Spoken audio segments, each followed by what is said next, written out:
অনেক দিন আগের কথা। এক গ্রামে ছিলেন দুই জ্ঞানী ব্যক্তি।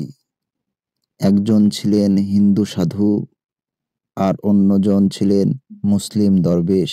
একসাথে তারা বসবাস করতেন, একসাথে চিন্তা করতেন।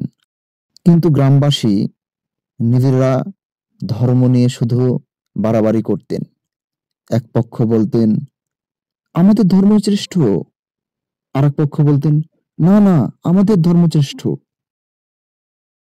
গ্রামবাসীর এই দৃশ্য দেখে সাধু ও দরবেশ ঠিক করলেন যে তারা গ্রামবাসীদেরকে শিক্ষা দেবেন।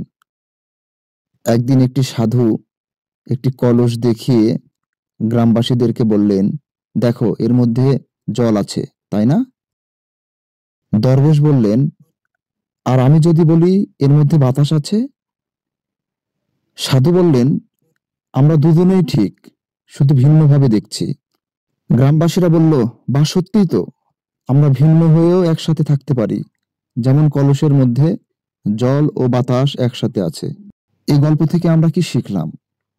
আমরা শিখলাম যে ধর্ম ভিন্ন হতে পারে, কিন্তু ভালোবাসা ও শান্তির পথ এক। আসুন ঐক্যের আলোয় পৃথিবীকে উজ্জ্বল করি।